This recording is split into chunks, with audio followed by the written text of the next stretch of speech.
Hi అండి, welcome back to our channel.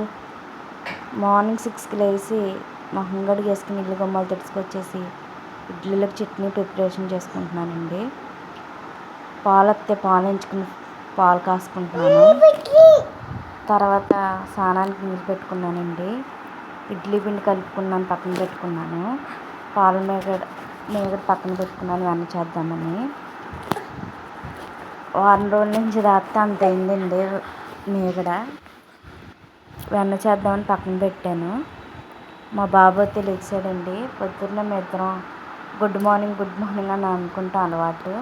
నీళ్ళు కాగిపోయినాయండి. స్నానానికి వెళ్ళి వచ్చిన తర్వాత పక్కన ఇడ్లీలు వేసుకుంటున్నానండి. అలాగే టీ నేనే తాగుతానండి. మా ఆయనగారు పాలు ఏం తాగరు, టీ కాసుకున్నాను. చట్నీ చేస్తున్నానండి. మా ఆయనగారు అయితే స్నానానికి వెళ్ళారు. పాలుంటే తోడింటి పెట్టుకున్నానండి. మా ఆయనగారు స్నానం చేసి వచ్చే లోపలికి నేను అన్ని పనులు పూర్తి చేస్తానండి. నేనైతే ఇదిగోని ఫ్రెష్ అయిపోయాను. ఫ్రెష్ అయిపోయిన తర్వాత టీ పెట్టుకున్నాను కదండి ఇందాకడ. నేను చల్లారితేనే తాగలేనండి. అందుకని చల్లారింటి టీ తాగుతున్నాను. మా ఆయనగారు వచ్చి దీపం పెడుతున్నారండి. నేను దీపానికి రెడీ చేసాక మా ఆయనగారు దీపం పెడతారు రోజుని. ఆ తర్వాత ఇడ్లీ పెట్టుకొచ్చాను. ఇడ్లీ తినేసారు. క్యారేజీ పెట్టేశాను. క్యారేజీ పెట్టుకుని ఆఫీస్కి వెళ్ళిపోయారండి. నాకు ఆకలి వేస్తుంది ఈరోజు, అందుకే తొందరగా టిఫిన్ తినేస్తున్నానండి.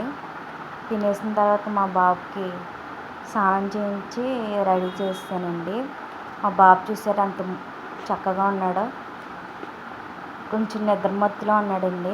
పొద్దున్నే లేచిపోతాడు. పొద్దున్నే లేచిపోయి ఆడుకుంటూ ఉంటాడు. తర్వాత మధ్యాహ్నం పడుకుంటాడండి. టిఫిన్ అయితే పెట్టేశాను. బట్టలు ఉతికేసాను. ఉతికేసాక ఆరేసానండి. ఇలాగా నా ఉతుకుతానికి వీడియో తెత్తగా ఎవరు లేరండి, అందుకే ఆరేసాను కాబట్టి చూపిస్తున్నాను. ఆరేసాను. అలాగే ఒకసారి మళ్ళీ ఇల్లు తుడుచుకొచ్చేసి శుభ్రంగా సర్దేసుకున్నానండి. మా ఆయనకి సరిపడా అన్నం ఇందాక పెట్టేసి పంపించేసాను. ఇప్పుడు మాకు అన్నం పెట్టాను రైస్ కుక్కర్. పొద్దున్న గోంగూర పప్పు వండుకున్నామండి.